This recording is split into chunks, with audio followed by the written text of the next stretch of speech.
बिस्मिल्लाहिर्रहमानिर्रहीम है। तो कंट्रैक्टर को किस तरह से हम मैनेज कर सकते हैं वर्क प्लेस के अंदर। तो तीन स्टेप्स हैं उसके। एक है सिलेक्शन, दूसरा है वर्क कोऑर्डिनेशन और तीसरा है मॉनिटरिंग। अब एक एक को हम डिस्कस करते हैं कि सिलेक्शन के अंदर क्या चीज़ें हैं, इसी तरह कोऑर्डिनेशन के अंदर क्या है और मॉनिटरिंग के अंदर क्या है। आप सबसे मेरा एक क्वेश्चन है, वन वन वन हम इसको डिस्कस करेंगे कि भाई अगर आपने एक घर बनाना है, फॉर एग्जाम्पल कोई घर बनाना है आपने, और आपने किसी कंट्रैक्टर को सेलेक्ट करना है, तो ऐसी कौन सी खूबियां हैं जो आप एक कंट्रैक्टर के अंदर चाहेंगे कि उसके अंदर हो और उसको आप सेलेक्ट करें। तो वन बाय वन जो है वो आप डिस्कस कर सकते हैं कि भाई क्या जो है आप देखेंगे एक कंट्रैक्टर को जब आप सेलेक्ट करते हैं। जी मुनीब साहब।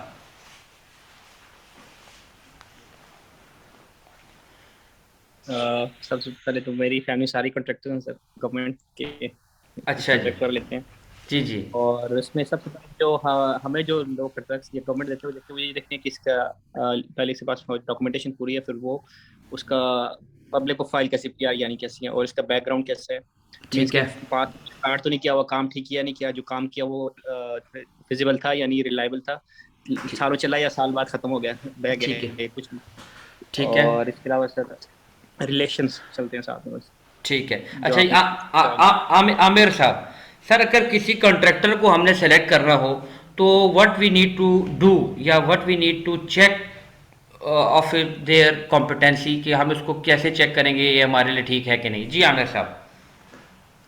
अच्छा, अस्सलाम वालेकुम। जी अच्छा वालेकुम सर, सलाम। सबसे पहले तो हमें ये देखना पड़ेगा कि क्योंकि हम लोग बात कर रहे हैं यहाँ पे हेल्थ एंड सेफ्टी की, जी जी तो जी। हमें सबसे पहले कॉन्ट्रैक्टर में देखना पड़ेगा कि जो उसका जो हो प्रीवियस रिकॉर्ड कैसा है ना। इस तरह मतलब उनके इक्विपमेंट वगैरह, उनका स्टाफ कॉम्पिटेंट है नहीं है, आया कि वो हेल्थ एंड सेफ्टी के मुताबिक काम करेंगे, जो रिस्क असेसमेंट वगैरह है, जो बंदे यूज़ मतलब स्टाफ यूज़ करेंगे वो कॉम्पिटेंट है नहीं है, डॉक्यूमेंटेशन वगैरह उनकी, उनकी टाइमलाइन वगैरह, ये सारी चीज़ें इंश्योर करेंगे। फिर उनके साथ मीटिंग करेंगे, सब जी चीज़ें बीडिंग करेंगे, सारी चीज़ें उसके अंदर देखेंगे, जी देन हम सिलेक्ट करेंगे कि जी। आया कि ठीक है। बिल्कुल बिल्कुल ऐसा ही है कि हम पहले उसके देखेंगे भाई वो खुद कैसा है, किसके लिए काम किया है, क्या उसके वर्क प्रोग्रेस रहा है। तो इसके ऊपर मैं आपको एक एग्जांपल देता हूँ। मेरे एक स्टूडेंट थे, परमिट रिसीवर थे, ठीक है। वो काम कर रहे थे पेट्रोकेमिकल कंपनी के अंदर, ये जो साबिक का पेट्रोकेमिकल है सऊदी अरब के अंदर। तो वहाँ पर काम कर रहे थे। तो उन्होंने कहा कि जब हमें उस प्लांट का शट डाउन मिला ना, तो क्योंकि वो भी कंट्रैक्टर के साथ थे, तो उन्होंने कहा कि जब हम शट डाउन मिला तो वो अपने बता रहे थे कि हमें शट डाउन किस बुनियाद के ऊपर मिला। तो उन्होंने कहा कि जब ये टेंडर पास जो है वो टेंडर आया, तो हमने जब टेंडर के लिए अप्लाई किया शट डाउन के लिए, तो हमने सबसे ज़्यादा उसके अंदर अमाउंट रखी हुई थी पैसा, कि भाई हम हमारी अमाउंट सबसे ज़्यादा थी। लेकिन फिर भी हमें जो है उस प्लांट का जो है वो शट डाउन मिला। तो उसने मेन रीज़न जो बताई उसकी, कि भाई हमारे पास जो है वर्किंग सेफ वर्किंग आवर्स जो है सबसे ज़्यादा थे, कि हमारे पास पास्ट जो है कोई 8 9 सालों से कोई भी लास्ट टाइम इंजरी नहीं हुई थी, ठीक है। तो उस बुनियाद पर उस कंट्रैक्टिंग कंपनी को जो है वो सेलेक्ट किया गया फॉर शट डाउन प्रोजेक्ट। तो वो बता रहे थे कि भाई ये एक्सीडेंट हिस्ट्री भी है, ये भी बहुत इंपॉर्टेंट है, कि अगर किसी कंट्रैक्टर की एक्सीडेंट हिस्ट्री ऐसी है कि भाई बार बार एक्सीडेंट के अंदर इन्फोर्समेंट एक्शन के अंदर इन्वॉल्व रहा है, तो ऐसे कंट्रैक्टर को भी जो है वो प्रेफरेंस नहीं दी जाती कि भाई उससे काम करवाया जाए। जी जिले हुसैन। अस्सलाम वालेकुम सर। वालेकुम अस्सलाम। सर वैसे तो मेरे सारे पॉइंट्स आपने कवर कर दिए हैं।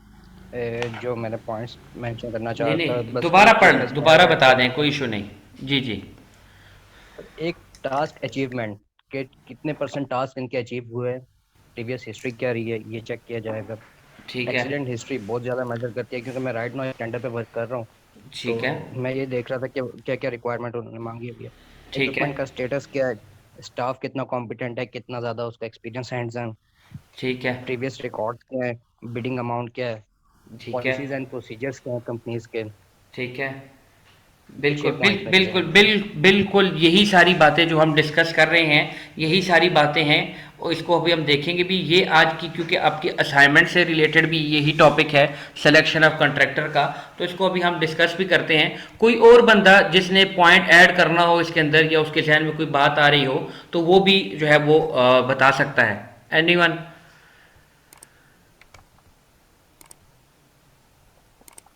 सर एक ये कि वो कितने जो है ना सब कंट्रैक्टर्स को यूज कर रहे हैं।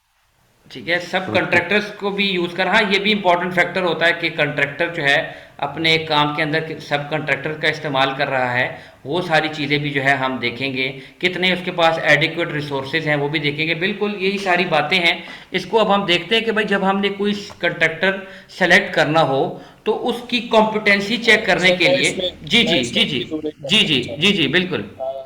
सर मैंने नेशनल हाईवे अथॉरिटी में एज ए साइट इंजीनियर 1 साल काम किया, जो उनके जी नेशनल हाईवे और मोटरवेज के ऊपर जो वेट स्टेशन नहीं होते जी जी नेशनल जी हाईवे, जी जी जी तो उनके ऊपर मैं एज इलेक्ट्रिकल इंजीनियर काम करता था। उनके जो डायनामिक वेट स्टेशन थे जहाँ गाड़ियों के लोड्स वगैरह चेक करते थे, ठीक है। ठीक है। तो आपको पता है गवर्नमेंट के जो उन्हें आमतौर पे हम ठेकेदार बोलते हैं, जो जी जी गवर्नमेंट से हाँ ठेका लेके, बिल्कुल।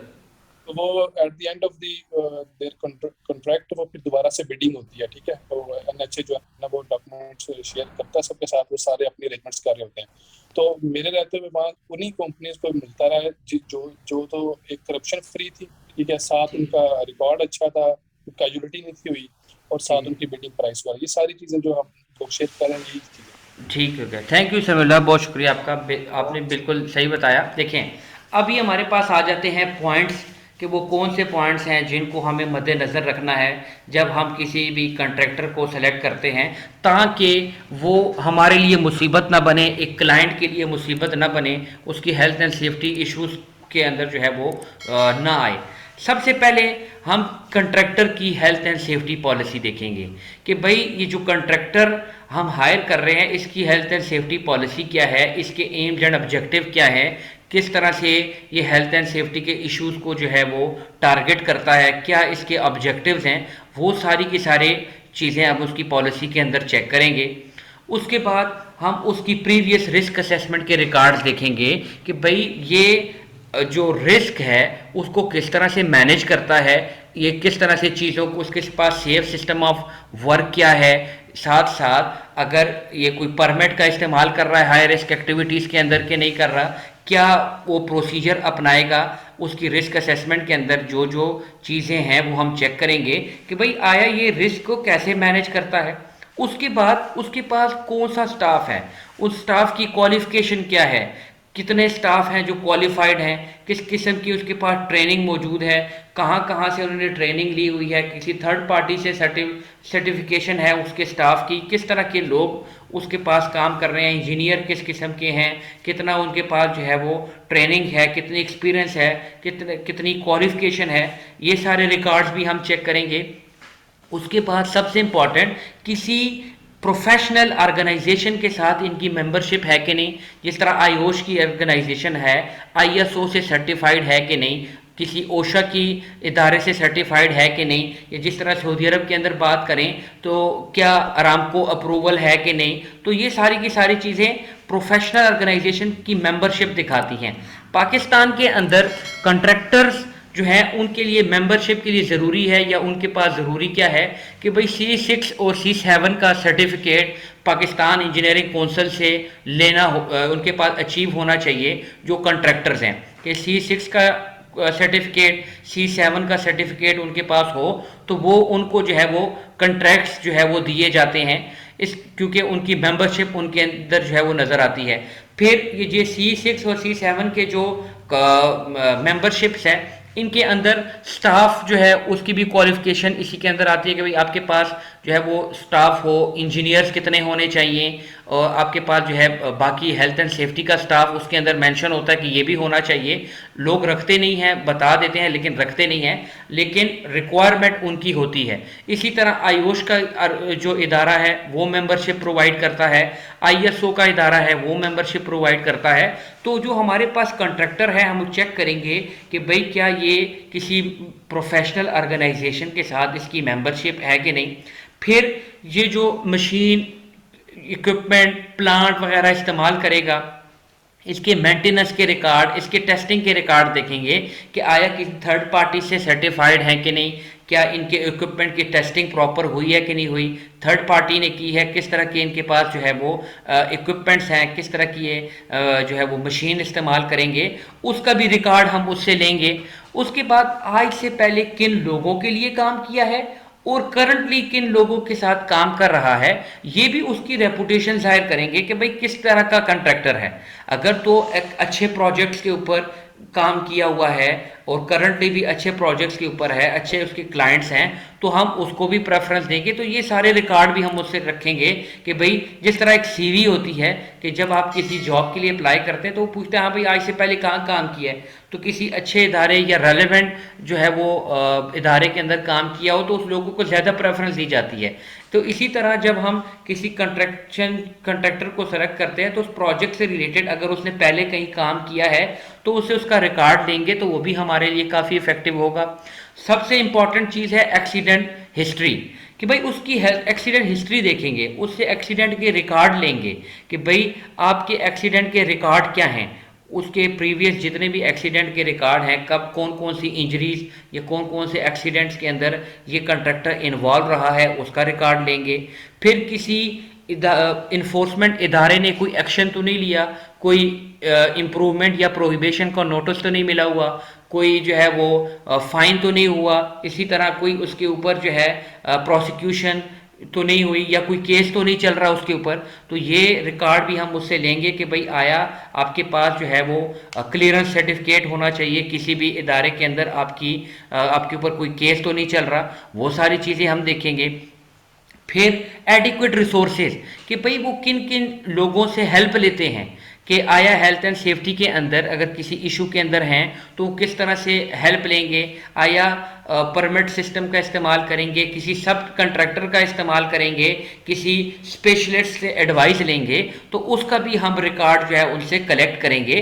तो ये सारी की सारी चीज़ें हमारे पास एक कंट्रैक्टर की कॉम्पिटेंसी शो करेंगे।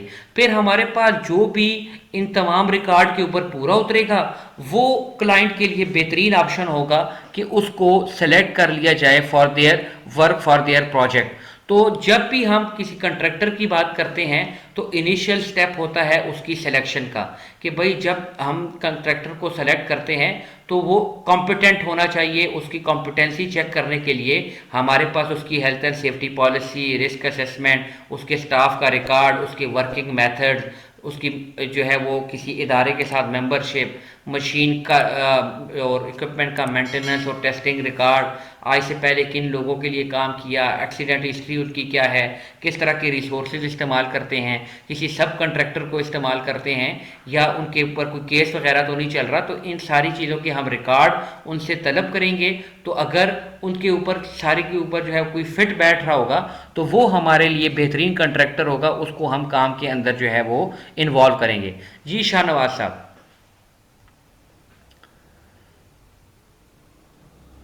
शाहनवाज चांडियो, माइक ओपन कीजिएगा। अस्सलाम वालेकुम सर। वालेकुम अस्सलाम। सर मेरा क्वेश्चन था जैसे मेंटेनेंस और इक्विपमेंट। जी सर जी मैं भी ऐसे इलेक्ट्रिकल इंजीनियर काम कर रहा था कराची में।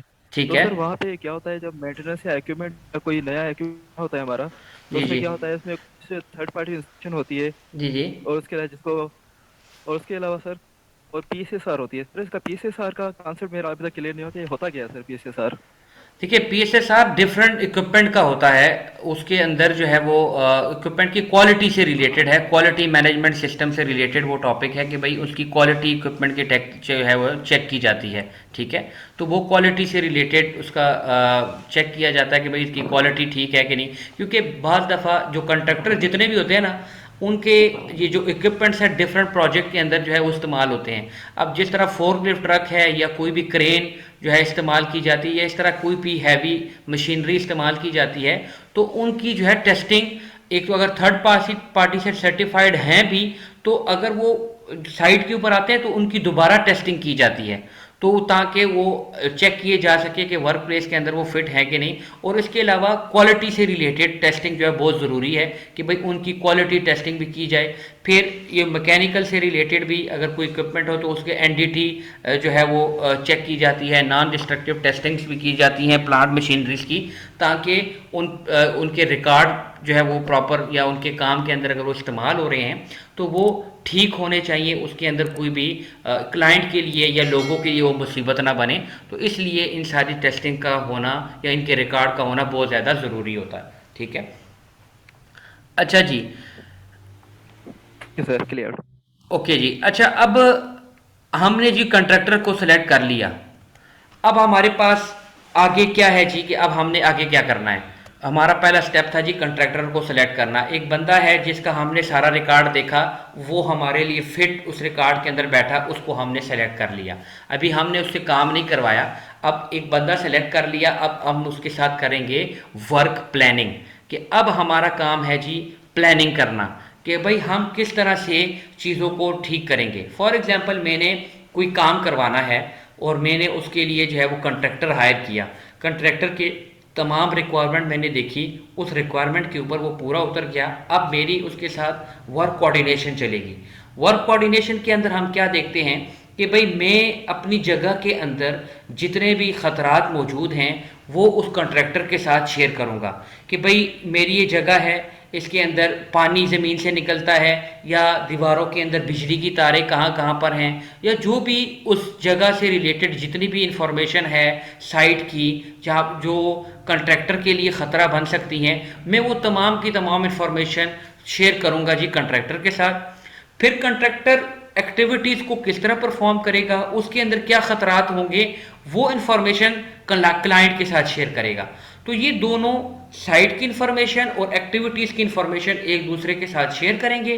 अब इनके ऊपर ये बनाएंगे रिस्क असेसमेंट। क्लाइंट अपनी रिस्क असेसमेंट और कंट्रैक्टर अपनी रिस्क असेसमेंट करके जो है कोऑर्डिनेट करेंगे, एक दूसरे के साथ कोलैबोरेट करेंगे। अब जो चीज़ें जो है वो सिमिलर हैं उनके ऊपर जो है वो क्या बना देंगे जी, वर्किंग मेथड, कि भाई अब हमने काम को किस तरह करना है। Method statement, working method, safe system of work, ये तीनों एक जैसी चीज़ें हैं कि भाई काम को करने का सही तरीके का सेफ तरीका क्या होगा, उसके ऊपर जो है वो एग्रीमेंट करेंगे कि भाई मेरी वर्क साइट के ऊपर ये रिस्क मौजूद हैं, आपकी एक्टिविटी से ये रिस्क होंगे। अब हमने रिस्क असेसमेंट कर ली ताकि कोई भी मज़ीद ख़तरा पैदा ना हो, उसके अंदर सेफ सिस्टम ऑफ वर्क हम कौन सा इस्तेमाल करेंगे उसके ऊपर एग्री होंगे।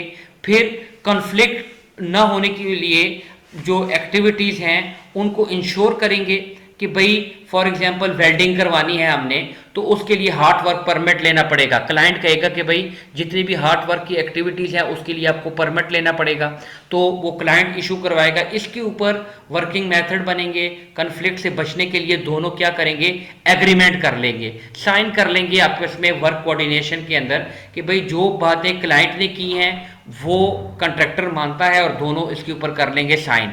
जब साइन हो जाएगा तो उसके बाद जो है एक एग्रीमेंट बन गया कि भाई ये कंट्रैक्टर हमने सेलेक्ट किया, उसके साथ हमने वर्क कोऑर्डिनेशन की कि भाई वो काम को किस तरह परफॉर्म करेगा। अब हमारा जो है मेन जितनी भी एक्टिविटीज़ हैं वो स्टार्ट होना शुरू हो जाएंगी। समीउल्लाह साहब कुछ कहना चाह रहे हैं? जी सर, काइंडली लास्ट स्लाइड थोड़ी सी एक दफा दोबारा एक्सप्लेन कर दें। अच्छा जी, मैं ये कह रहा था कि जब हम कंट्रैक्टर को सिलेक्ट करते हैं उसके बाद हम उसके साथ करते हैं कोऑर्डिनेशन। कोऑर्डिनेशन के अंदर सबसे पहली चीज़ होती है इंफॉर्मेशन, कि भाई अपनी साइट, जिस साइट के ऊपर कंट्रैक्टर ने काम करना है उसके बारे में इंफॉर्मेशन क्लाइंट कंट्रैक्टर को देगा। कंट्रैक्टर की एक्टिविटीज़ क्या होंगी, उसके अंदर क्या हैजर्ड्स होंगे, क्या खतरात होंगे, वो इंफॉर्मेशन शेयर करेगा क्लाइंट के साथ। तो कंट्रैक्टर और क्लाइंट दोनों एक दूसरे के साथ इंफॉर्मेशन जब शेयर करेंगे उसके ऊपर बनाई जाएगी रिस्क असेसमेंट। जब रिस्क असेसमेंट बनाएंगे उसके ऊपर वो डिसाइड करेंगे कि भाई फॉर एग्जांपल वेल्डिंग एक्टिविटी है तो ख़तरनाक अगर काम हो रहा है तो उसके लिए आपको जो है वो परमिट लेना पड़ेगा, वो क्लाइंट के साथ एग्रीमेंट हो उसने करना है कंट्रैक्टर ने।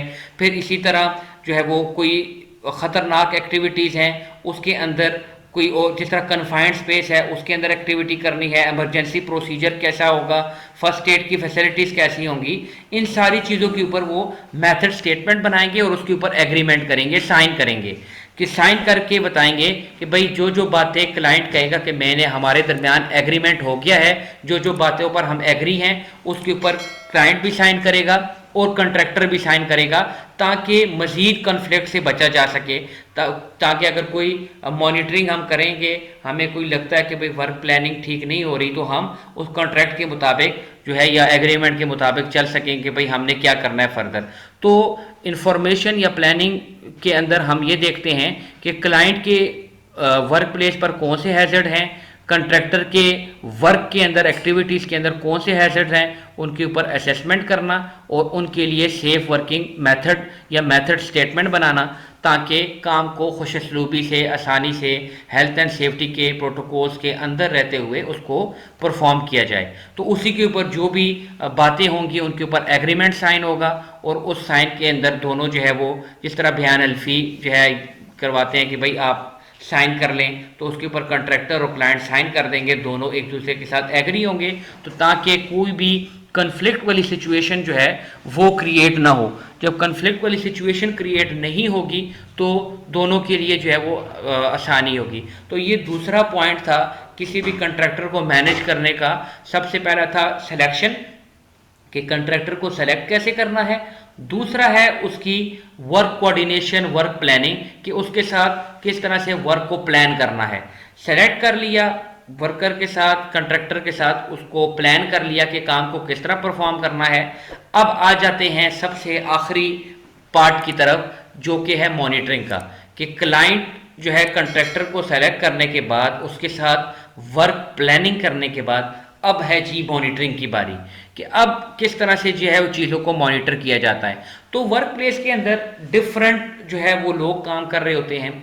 क्लाइंट का अपना सेफ्टी ऑफिसर होता है, कंट्रैक्टर के अपने सेफ्टी ऑफिसर जो है एक ही जगह पर काम कर रहे होते हैं। अब हर बंदे का अपना अपना रोल है, अपना अपना काम कर रहे होते हैं।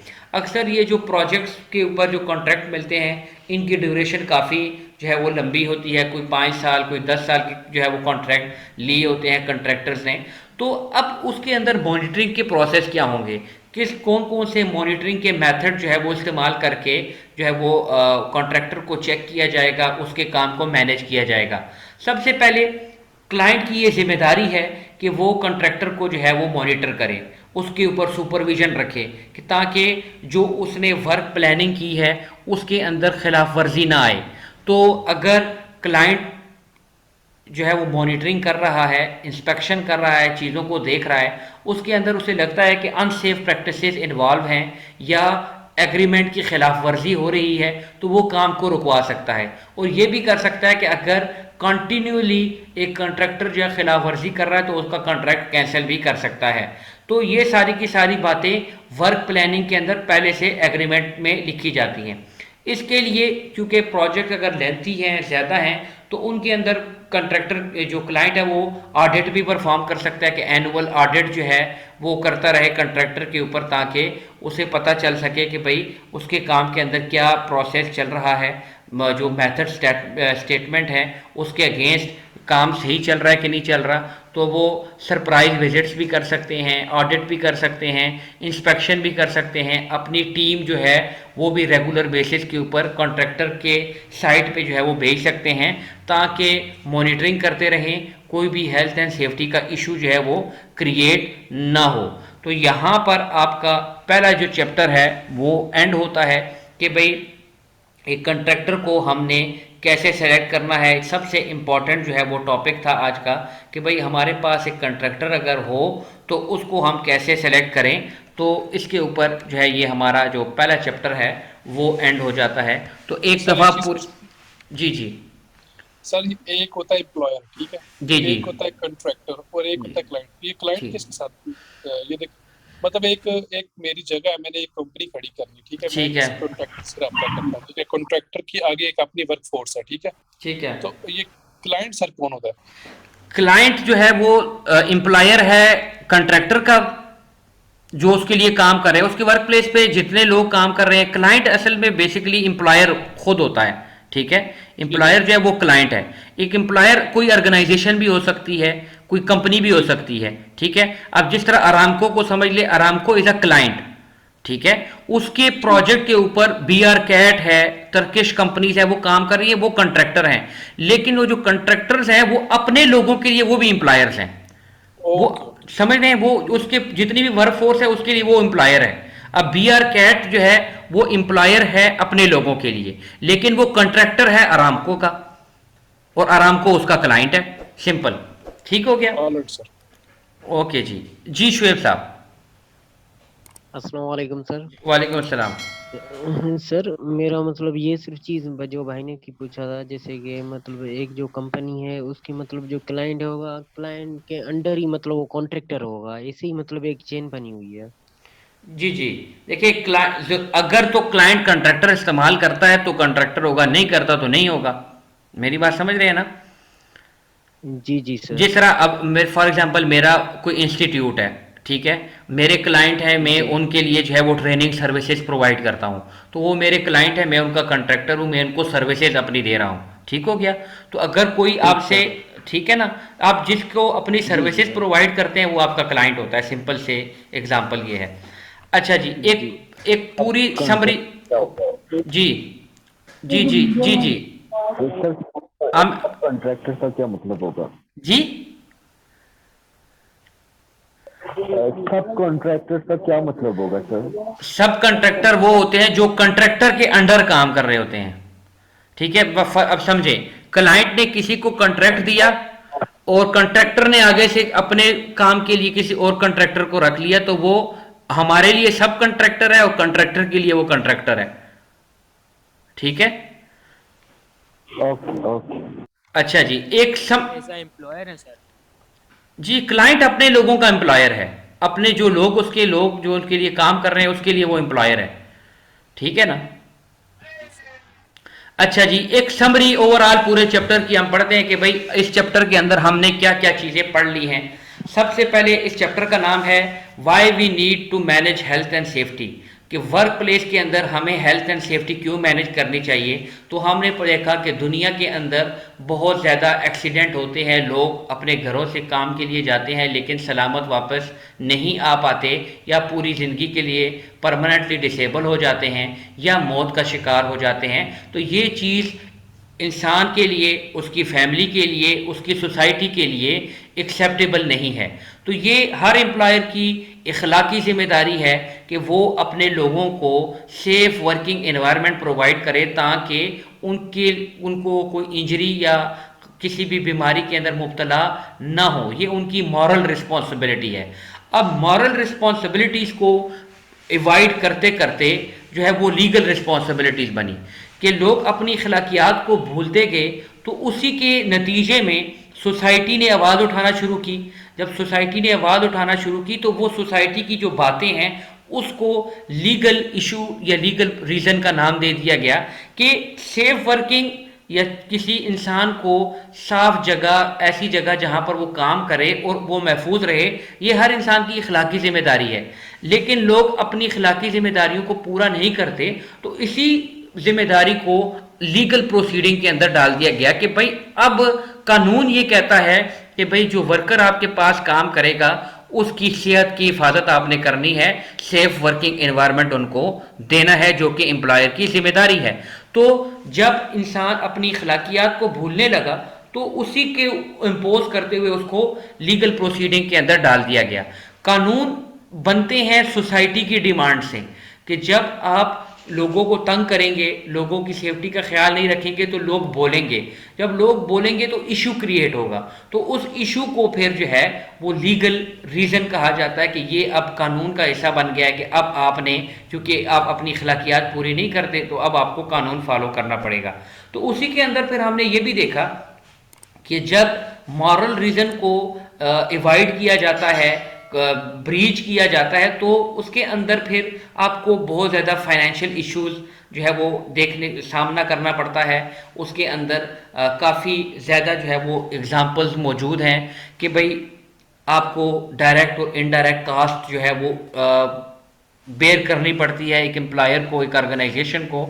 तो अगर आपकी स्मॉल किस्म की ऑर्गेनाइजेशन, छोटी मोटी ऑर्गेनाइजेशन है, तो वो इतना अगर इशू क्रिएट होता है कि आपकी वर्क एक्टिविटीज़ की वजह से एक बंदे की जान ज़ाया हो जाए, तो आप बिजनेस से आउट भी हो सकते हैं, आपका दिवालिया निकल सकता है, इतना आपको फाइनेंशियली नुकसान हो सकता है। और हम ये पढ़ते भी आ रहे हैं कि भाई पूरी दुनिया का 4% जीडीपी सिर्फ इस बात पे ज़ाया होता है कि लोग जो है एक्सीडेंट के बाद उस चीज़ों को जो है वो डील करते रहते हैं, और उनका सारा का सारा पैसा जो उनकी सेविंग है, जो उनके लोन ले लेके वो उन चीज़ों को ठीक कर रहे होते हैं, एट दी एंड वो उन सारी चीज़ों से जो है वो हाथ धो बैठते हैं। अब हमारा लीगल प्रोसीडिंग भी ऐसी है कि भाई आपको जो है वो अदालतों के चक्कर काटने, रोज़ तारीखें मिलने, तो इन सारी चीज़ों से बचने के लिए ज़रूरी क्या है कि हम वर्क प्लेस के अंदर हेल्थ एंड सेफ्टी को मैनेज करें। अब आईएलओ ने एक बात कह दी कि आप सेफ्टी को as far as reasonably practicable manage करें, कि जितना ऑर्गेनाइजेशन की इस्तात वसत है उस हिसाब से। अब क्योंकि कंट्रोल मेजर्स हाइट पे अगर आप काम कर रहे हो किसी दुकान के अंदर या किसी कंस्ट्रक्शन साइट के ऊपर, प्रोटोकॉल्स एक जैसे हैं लेकिन इस्तात डिफरेंट है। एक दुकान वाला स्कैफोल्डिंग तो नहीं लगा सकता, इसी तरह जो कंस्ट्रक्शन है उन्होंने स्कैफोल्डिंग लगानी है, तो उन्होंने बता दिया as far as reasonably practicable कि अपनी एक तो इन्वायरमेंट को देखें, अपनी फाइनेंशियल रिसोर्सेज को देखें, और उस हिसाब से जितनी आप सेफ्टी को मैनेज कर सकते हैं लाजमी करें, ताकि आपके ऊपर मॉरल, लीगल, फाइनेंशियल इश्यूज जो हैं वो क्रिएट ना हो सकें। फिर उसके बाद हमने एम्प्लॉयर और वर्कर की रिस्पॉन्सिबिलिटीज़ के बारे में हमने डिस्कस किया कि एक एम्प्लॉयर की क्या रिस्पॉन्सिबिलिटी है कि वो सेफ वर्क प्लेस दे, लोगों को ट्रेनिंग दे, लोगों की सेहत की हिफाजत करे, ये एक एम्प्लॉयर की जिम्मेदारी है। वर्कर की जिम्मेदारी है कि जो एम्प्लॉयर ने उसको ट्रेनिंग दी है उसके मुताबिक काम करे, हैजर्ड और एक्सीडेंट को रिपोर्ट करे, ठीक हो गया, छेड़खानी न करे सेफ्टी इक्विपमेंट्स के साथ। ये उनकी मेन जिम्मेदारियों के अंदर शामिल है जो कि आईएलओ के स्टैंडर्ड्स, कन्वेंशन और रिकमेंडेशन के अंदर बताई गई हैं। फिर इसी के साथ साथ कि भाई अगर आप हेल्थ एंड सेफ्टी के इश्यूज को सॉर्ट आउट नहीं करते तो इन्फोर्समेंट एक्शन होता है, जेल में जा सकते हैं, फाइन देना पड़ सकता है। मैंने आपको जो है एक आयोश की मैगजीन से रिलेटेड एक इन्फॉर्मेशन भी दी है, और आज जो है एक और मैगजीन जो है उन्होंने भेजी है आयोश ने, उसके अंदर उन्होंने एक बहुत एक एक्सीडेंट के बारे में बताया कि एक राह चलता जो है बंदा वो किसी ऑर्गेनाइजेशन के अंदर जाता है और वहाँ पर इंजरी का शिकार होता है, तो उसकी फैमिली उस कंपनी के ऊपर जो है वो केस कर देती है। तो वो जो है फिर जो कंपनी वाले हैं वो केस जीत जाते हैं कि भाई ये जो है अपनी गलती की वजह से इंजर्ड हुआ। तो मैं इसीलिए कहता हूँ कि आप आयोश की मैगजीन जो वेबसाइट है उसको पढ़ा करें, उसके अंदर नई नई चीज़ें आती हैं ताकि आपको पता चले कि हेल्थ एंड सेफ्टी के इश्यूज किस तरह के आते हैं। और जो आपके सिनेरियोज होते हैं ये इन्हीं रियल लाइफ सिनेरियोज से एक्सट्रैक्ट जो है वो किए जाते हैं। तो ये पिछली दफ़ा ना गार्बेज कंटेनर्स के गार्बेज फैक्ट्री के ऊपर एक ऐसा जो है वो सिनेरियो आया कि एक ऐसी ऑर्गेनाइजेशन है जो पूरे यूके से जो है वो गार्बेज इकट्ठा करती है, या अपने इलाके जितना भी है उसका गार्बेज उस जगह पर आता है। तो मैं आयोश की एक दिन मैगजीन पढ़ रहा था, तो उसके अंदर भी इसी तरह का एक ऑर्गेनाइजेशन के बारे में बताया गया था। तो वो चीज़ फिर मुझे बाद में याद है, यार देखो उसके अंदर भी एक दफ़ा इसी तरह का कोई वाकया बताया गया था, सिमिलर नहीं था लेकिन उससे रेलिवेंट था, रिलेटेड था। तो जब आप इंफॉर्मेशन दुनिया के अंदर चीज़ों को पढ़ेंगे तो वो आपके लिए फ़ायदा भी जो है वो होगा। हो सकता है किसी न किसी तरह पेपर के अंदर वो आपका जो है वो रेलेवेंट इंफॉर्मेशन उसके अंदर मौजूद हो। तो रीडिंग इसीलिए कहा कि बहुत ज़्यादा किया करें। तो उसके बाद हमने ऑर्गेनाइजेशन की हिरार्की को पढ़ा कि ऑर्गेनाइजेशन के अंदर क्या लोग किस तरह से काम करते हैं। सीनियर मैनेजमेंट पॉलिसी बनाती है, मिडिल मैनेजमेंट उसको फॉलो करवाती है और वर्कर उसको फॉलो करते हैं। और आखिर में हमने पढ़ा कि जो कंट्रैक्टर है उसको वर्क प्लेस के अंदर किस तरह से मैनेज किया जाता है।